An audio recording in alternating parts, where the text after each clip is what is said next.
السلام علیکم خواتین و حضرات.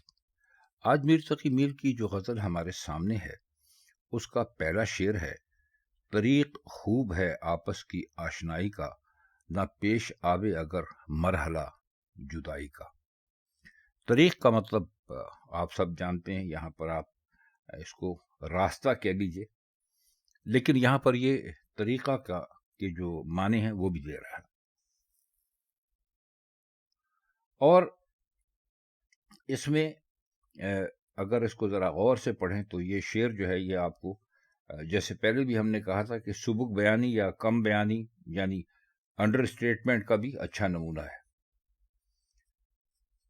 اب طریق کے معنی راستہ ہیں، لیکن یہاں طریقے کے معنی میں آ رہا ہے تو اس کو محض خوب کہنا اور عشق کے مصائب میں صرف جدائی کا ذکر کرنا اور اسے راستے کی ایک مشکل منزل یعنی مرحلہ، ابھی آپ کو بتایا منزل مشکل منزل، یعنی اسے کوئی جان لیوا چیز ظاہر نہ کرنا کم بیانی کا اچھا استعمال ہے، جبکہ عشق تو انتہائی جان لیوا چیز ہے.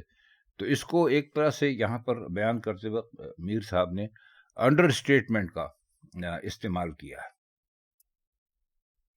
اس طرز کو کامیابی سے نہ برتنے کی شرط یہ ہے کہ کہنے والا اور سننے والا دونوں بخوبی سمجھتے ہوں کہ بات کو کم کر کے بیان کیا جا رہا ہے. اگر ایسا نہ ہو تو دونوں یا ان میں سے کوئی ایک لا علمی اور سادہ روحی کا مرتکب سمجھا جائے گا. طریق یعنی جیسا بھی آپ کو بتایا راستہ، اور مرحلہ یعنی مشکل منزل میں ایک طرح کی مناسبت ظاہر ہے. تو کل ملا کر ہم یہ کہہ سکتے ہیں کہ اس شعر میں میر صاحب صرف یہ کہنے کی کوشش کر رہے ہیں کہ عشق کے راستے کو آپ آسان نہ سمجھیں، یہ بہت مشکل ہے، اور اس میں سب سے زیادہ مشکل مرحلہ جو ہے وہ جدائی کا ہے، یعنی عاشق اور معشوق کو ایک دوسرے سے جدا کر دیا جائے.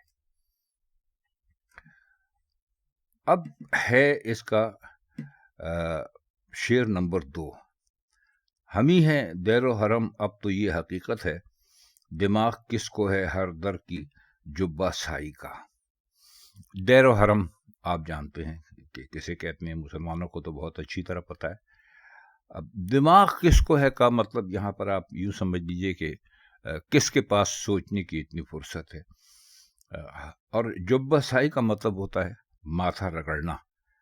یہ ایک اردو کا ذرا شاید آپ کے لیے نیا لفظ ہو، لیکن اس کا مطلب یہی ہوتا ہے. اب اس شعر میں لفظ اب بہت معنی خیز ہے. اشارہ یہ ہے کہ دیر و حرم جو ہے سب اعتقاد کی اور تخیل کی بات ہے. چونکہ ہم کو ہر در پر ماتھا رگڑنے کا دماغ نہیں رہ گیا تو ہم نے یہ فرض کر لیا کہ ہم ہی دیر ہیں، ہم ہی حرم ہیں. اور جب یہ فرض کر لیا تو حقیقت بھی یہی ہو گئی. یہ نقطہ بھی خوب ہے، اگرچہ دیر اور حرم ایک دوسرے کے متضاد ہیں اور ان کا اجتماع نہیں ہو سکتا، لیکن یہ بھی محض وہم ہے. انسانی وجود بھی دیر ہے اور حرم بھی ہے. دیر اور حرم کو باطل اور حق کی علامت سمجھیے، یا شر خیر کی، یا وہمے کی اور حقیقت کی. بنیادی بات یہ ہے کہ انسان میں دونوں عناصر موجود ہیں. ایک نقطہ یہ بھی ہو سکتا ہے کہ دیر و حرم سے مراد تمام حقیقتوں کا مجموعہ بھی ہو سکتا ہے، یعنی دنیا میں جو کچھ ہے وہ ہم ہیں، یا یہ کہ دنیا میں جو کچھ ہے وہ ہم ہیں.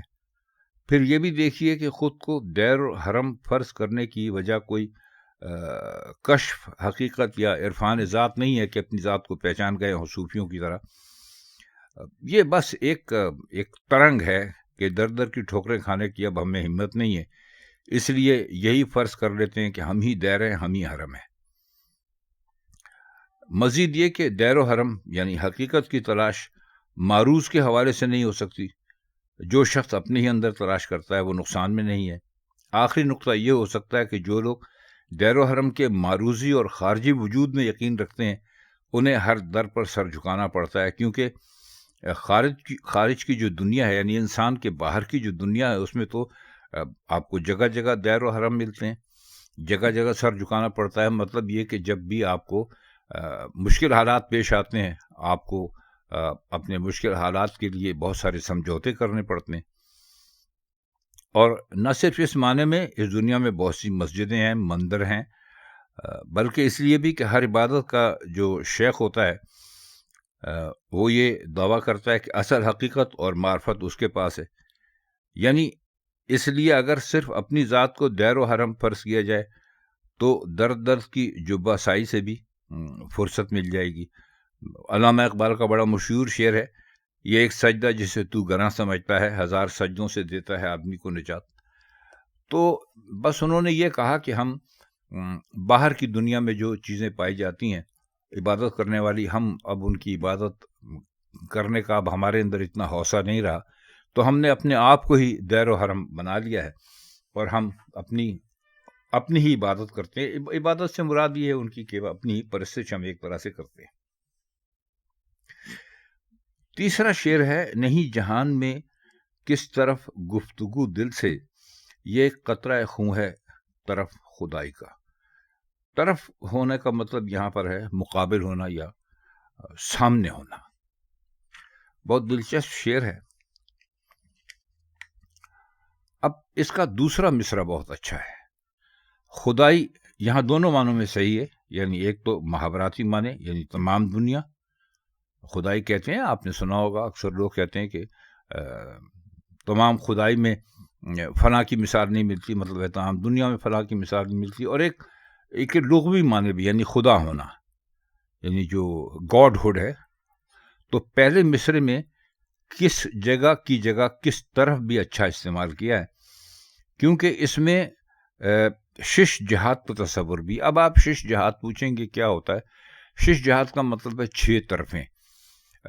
ہر انسان کے اگر آپ سوچئے تو 6 طرفیں ہوتی ہیں، یعنی ایک اوپر ہے، نیچے ہے، دائیں ہے، بائیں ہے، اور آگے ہے، پیچھے ہے. تو یہ ان کو شش جہات کہتے ہیں. 6 طرفیں جہت کہتے ہیں فارسی میں طرف کو، اور جہات اس کی جمع ہے. تو اس میں شش جہات کو تصور بھی ہے، جگہ جگہ کا بھی، اور ہر طرف سے آتی ہوئی آوازوں کا بھی. اب خدائی کا مقابل ہونے میں ایک نقطہ یہ بھی ہے کہ خدائی اگرچہ خدا کی ہے لیکن جھوٹی ہے اور صرف دل سچا ہے. اگر ایسا نہ ہوتا تو سارا زمانہ دل کے خلاف کیوں ہوتا؟ اور مشہور ہے کہ لوگ حق کے مخالف ہوتے ہیں.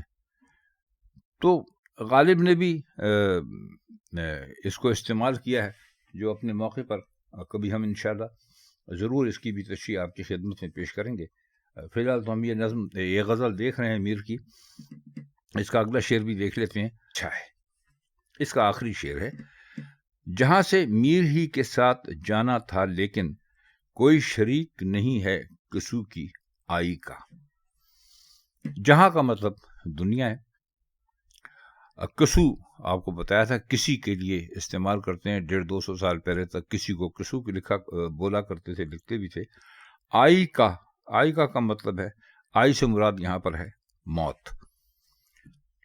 اب شعر کا اگر ہم مطلب کریں تو یہاں پر آپ نے دیکھا ہوگا کہ جانا اور آئی، یہ اس کا بہت اچھا تضاد ہے اور قافیہ بہت اچھا نظم ہوا ہے.